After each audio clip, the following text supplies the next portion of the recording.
भाई इतना तो ना कोई लॉन्ड्री में कपड़ों को नहीं धोता है जितना भारतीय टीम ने धो दिया है। खूब ही पिटाई की है, फिर वो चाहे तिलक वर्मा हो या संजू सैमसन हो। संजू शतक या बतक, पर 3 शतक या last 5 games. Tilak Varma back to back centuries. पर उससे भी इंपॉर्टेंट बात यह है कि पाकिस्तान क्या कर रहा है। मतलब पीओके लेकर जाओगे क्या? लेजिटिमेसी ढूंढ रहे हो, वैलिडेशन ढूंढ रहे हो, कुछ नहीं मिलने वाला। आज की आकाशवाणी देखो जरा, मजा आने वाला है।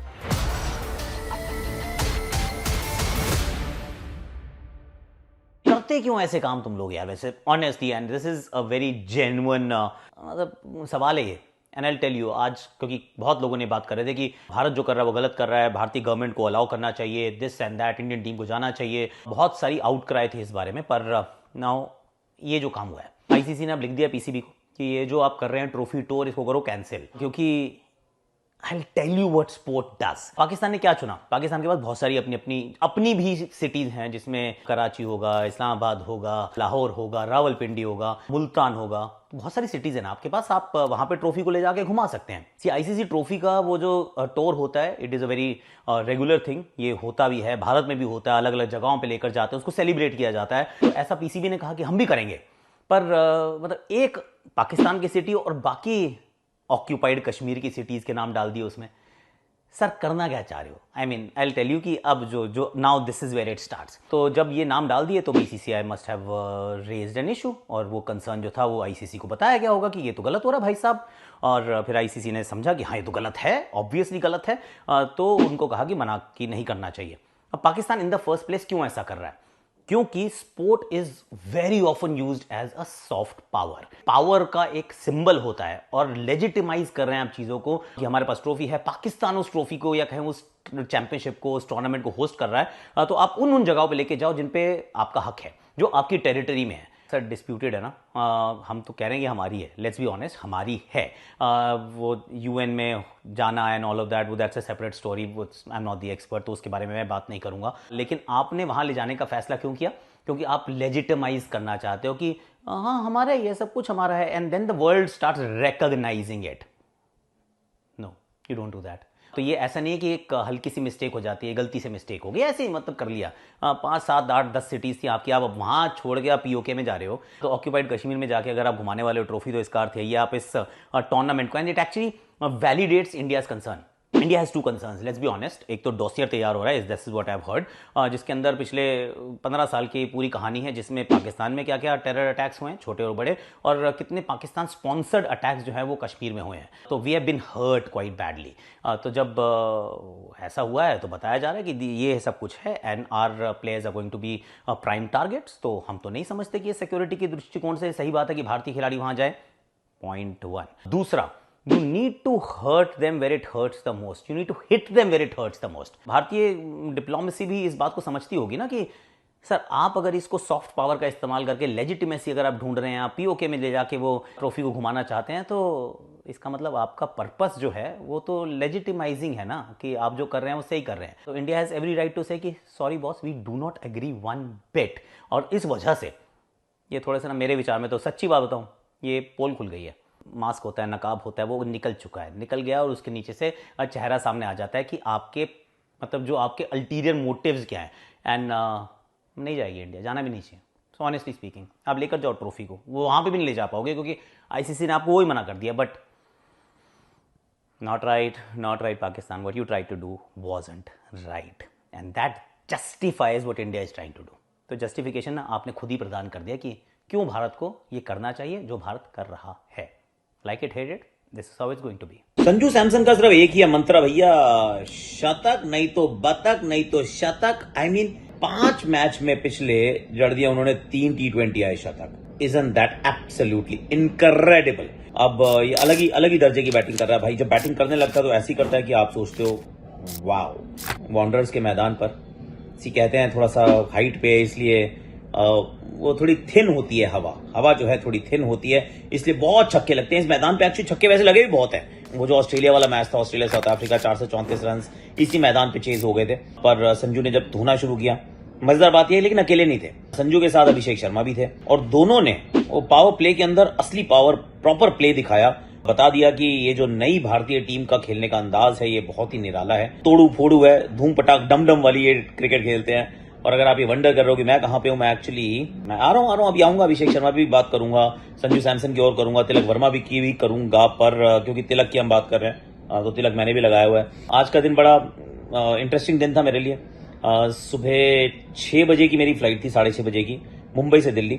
मैं 4 बजे उठा था, फ्लाइट उड़ी एज यूजुअल 8 बजे। अभी मैं दिल्ली से बॉम्बे वापस जा रहा हूँ।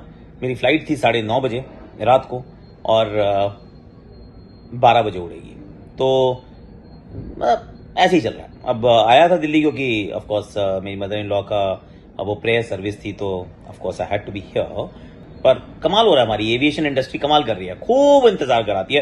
अब देन संजू सैमसन ने भी बहुत इंतजार किया, लेकिन इंतजार के बाद जो पिटाई करने का फैसला किया, इन्होंने बहुत कमाल की बैटिंग की। अभिषेक शर्मा की भी बात है, वैसे तारीफ योग्य है। अभिषेक शर्मा वो लॉन्ग हैंडल का इस्तेमाल करते हैं, बल्ले को बहुत ऊपर से पकड़ते हैं, ऑफ साइड के ऊपर से बहुत एरिया को एक्सेस करते हैं और घबराता ये भी नहीं है बंदा यार। इन्होंने बड़ी कमाल की बैटिंग की, उन्होंने रन्स बनाए, संजू ने रन्स बनाए। और फिर तिलक वर्मा तो अब 3 पे आके उन्होंने सोच लिया। अब ये संजू तो सोच रहे होंगे सूर्य कुमार यादव की भाई क्यों, काहे, वाई डू वी एक्चुअली, मैंने किया क्यों ये। वो उसने दरवाजा खटखटाया था, उसने कहा था सूर्य भाऊ 3 नंबर करा दो ना। ये तो 3 नंबर मतलब 2 बैक टू बैक सेंचुरीज। तो संजू बन गए पहले ऐसे प्लेयर जिन्होंने एक साल में 3 T20I सेंचुरीज बनाई हैं, इंसिडेंटली सिर्फ 5 मैचों में बना दी है। तिलक वर्मा बन गए अब दूसरे ऐसे भारतीय, अभी कल परसों ही तो बने थे संजू, पहले ऐसे भारतीय और जिन्होंने 2 बैक टू बैक सेंचुरीज बनाई हो। तिलक वर्मा बन चुके हैं ऐसे भारतीय दूसरे जिन्होंने 2 बैक टू बैक सेंचुरीज लगाई हैं। और अब मैं ये सोच रहा हूं कि मुंबई इंडियंस ने क्या डील मारी है बाबा तिलक वर्मा को, जो उन्होंने सस्ते में ले लिया है। ये अगर तिलक वर्मा पहुंचते ऑक्शन में ये 2 सेंचुरीज के बाद 15 करोड़ नहीं गए थे कहीं पर भी, लेकिन एनी विच वे भारत ने बहुत धोया। इनफैक्ट मुझे तो एंड में लगा थोड़ा स्लो डाउन कर गए। अगर स्लो डाउन ना करते ना तो 300 रन भी बना देते। And at the time of recording Arshdeep Singh was on a hat-trick, पर वो हैट्रिक मिस हो जाती है। मतलब बॉल अच्छी थी पर हैट्रिक मिस हुई। एकदम ध्वस्त कर दिया गया सामने वाली टीम को। मतलब हम जब खेल रहे थे तो मस्त थे, सामने वाली टीम खेली है तो टोटल ध्वस्त है। अंडर लाइट्स वांडरर्स में बॉल हरकत करती है और दिख गया है कि साउथ अफ्रीका, हाँ बताना भूल गया मैं, कैच नहीं पकड़ रहा था पीछे कोई। तिलक वर्मा ने वैसे बहुत अच्छी बैटिंग की थी, वो जो रिवर्स स्वीप पे भी छक्के मारे थे, इधर भी छक्के उधर भी छक्के। और 20 टीम हमारी ये बैटिंग टीम जो है कमाल की 20 टीम है। पर साउथ अफ्रीका के हाथ में मक्खन लगा के आए थे या पराठे खा के आए थे या पूड़ियां तल के आए थे, आई डोंट नो। उनके बहुत हाथ से कैच उन्होंने टपकाई, बहुत सारे रन भारत ने बनाए। And I do still feel कि थोड़ा सा एंड में हम स्लो हो गए, नहीं तो 300 रन भी बन जाते। और भारतीय गेंदबाजी ने शुरुआत में पर खच्चे उड़ा दिए। अर्शदीप सिंह ने कह दिया कि 15 करोड़ से कम में मैं भी नहीं जाऊंगा, क्योंकि मेरे हाथ में नई गेंद होती है तो फिर death, taxes and wickets with the new ball. Arshdeep Singh, it's permanent, temporary नहीं है, परमानेंट है, परमानेंट। ये दोनों नई टीम्स थी एक्चुअली, गुजरात टाइटंस और लखनऊ सुपर जायंट्स। जब 2 नई टीम्स का एडिशन हुआ और दोनों ही टीम्स ने शुरुआत में बहुत अच्छा काम किया, एक ट्रॉफी जीतती है, अगले साल फाइनल में पहुंचती है। लखनऊ 2 लगातार सालों में क्वालिफाई करती है फॉर द प्लेऑफ्स और तीसरा साल दोनों ही टीम्स का साधारण रहता है। And then there are changes, right. पर ऑक्शन में वही किया है, एग्जैक्टली सेम काम किया है, एटलीस्ट फॉर द रिटेंशन। 5 खिलाड़ियों को इन्होंने रोका है, exact amount of money spend की है, 2 अनकैप्ड खिलाड़ियों को पकड़ लिया है। I mean this is an interesting one. Let's see कि गुजरात टाइटंस कहां खड़ी है लखनऊ सुपर जायंट्स, क्योंकि दोनों के पास हैं 69 करोड़ रुपए, 69 करोड़ रुपीस अभी मौजूद है। 5 खिलाड़ी इन्होंने चुन लिए हैं।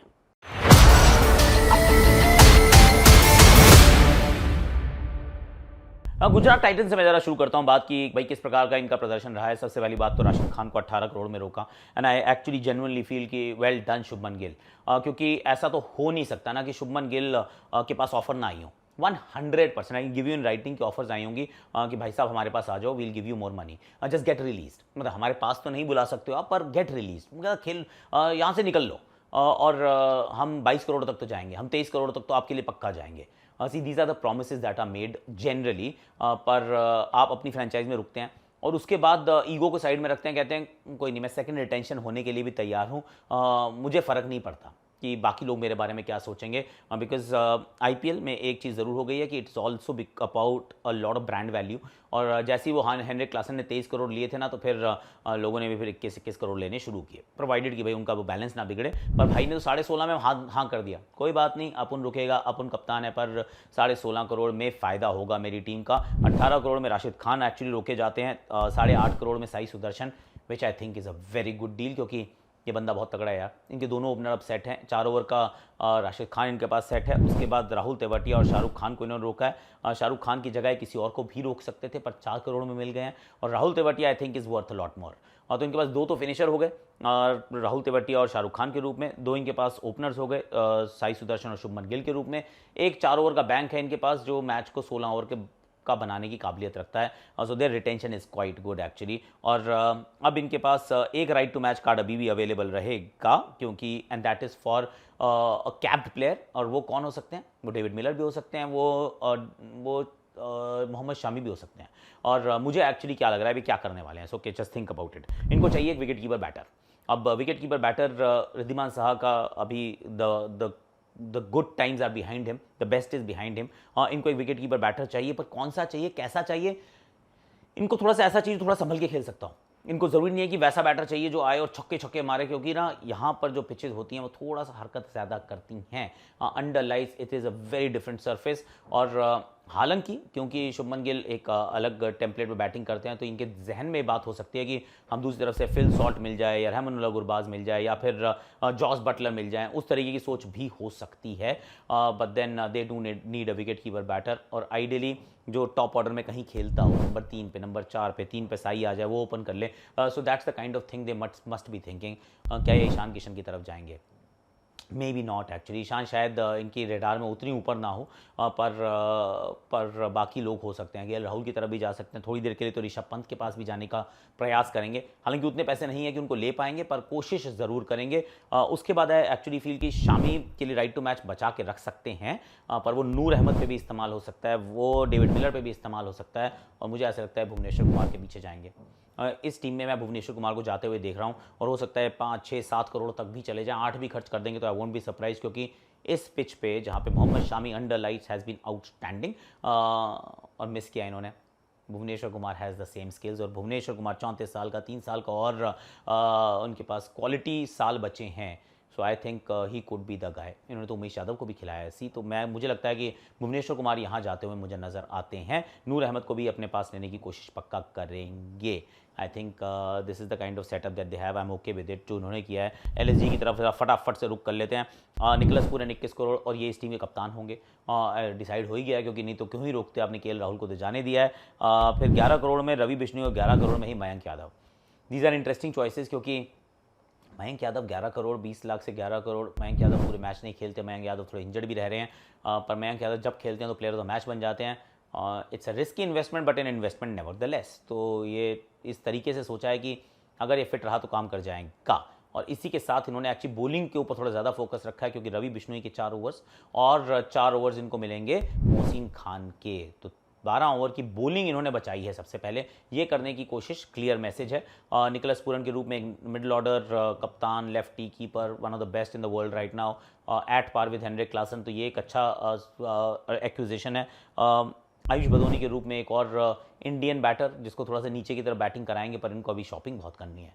इनको विकेट कीपर बैटर नहीं चाहिए, पर इनको बैटर तो चाहिए यार। ये श्रेयस अय्यर के लिए भी बिड करेंगे, और भी कोई इंडियन आएगा उसके लिए भी बिड करेंगे। उतने इंडियंस अवेलेबल नहीं है, so that is a slightly different story. ये वेंकटेश अय्यर के लिए भी बिड कर सकते हैं, ये नीतीश राणा के लिए भी बिड कर सकते हैं। एक्चुअली ये सबके लिए, जो बैटर्स आएंगे उन सबके लिए बिड करेंगे, और मुझे लगता है ये बैटर थोड़े महंगे खरीदेंगे, क्योंकि पैसे बैटर के लिए बचाए हैं ना। तो ये कोशिश करेंगे कि भैया बैटर्स हमें चाहिए, विकेट कीपर के पीछे शायद ना भागें। But then interestingly enough Rishabh Pant हो या फिर ईशान किशन हो या फिर केएल राहुल हो, नहीं केएल राहुल को तो अगर उन्हें रोकना होता रोक ही लेते हैं। वो तो मुझे लग रहा है थोड़ा सा अच्छा पार्टिंग नहीं हुई है। Then there is no good in goodbyes, ऐसा प्रतीत होता है, क्योंकि जो उनके ओनर की स्टेटमेंट थी एंड देन जो राहुल की फॉलोइंग स्टेटमेंट थी, इट जस्ट टेल्स अस कि all is not well, it just seems like that. So KL Rahul तो वहाँ जाते हुए मुझे वापस नज़र नहीं आते हैं, पर बहुत सारे क्वालिटी इंडियन बैटर्स नहीं आएंगे ऑक्शन में, तो जो आएंगे उनके पीछे भागने का प्रयास ज़रूर करेंगे, क्योंकि ये इकाना स्टेडियम, साइड बाउंड्रीज बड़ी हैं, पिच में थोड़ी सी मदद रहती है फास्ट बॉलर्स के लिए भी। सो थोड़ा सा फास्ट बॉलिंग को और पुख्ता करने का प्रयास किया जाएगा। इवन दो इन्होंने कोशिश किया कि 12 ओवर्स की हमारे पास बॉलिंग ऑलरेडी हो, जिसमें 2 फास्ट बॉलर हैं और 1 क्वालिटी स्पिनर के रूप में, और रवि बिश्नोई है। इंटरेस्टिंग है। इनको लेफ्ट हैंड स्पिनर भी चाहिए होगा। इंटरेस्टिंग है ये एक्चुअली लखनऊ सुपर जायंट्स की ऑक्शन देखने लायक होगी, क्योंकि यहाँ पे ना मैनेजमेंट बदल गया है। यहाँ पे ज़हीर खान पहुँच चुके हैं, यहाँ अभी भी जस्टिन लैंगर हैं, पर ज़हीर खान जो पहले एमआई के साथ हुआ करते थे अब वो यहाँ पर हैं, तो बड़ा इंटरेस्टिंग होगा देखना कि वो किस प्रकार से टीम बनाते हैं। In fact India's 2 erst while top quality left arm fast bowlers, ये इन दोनों टीम्स के हेड कोच मेंटोर के रूप में आशीष नेहरा, ज़हीर खान।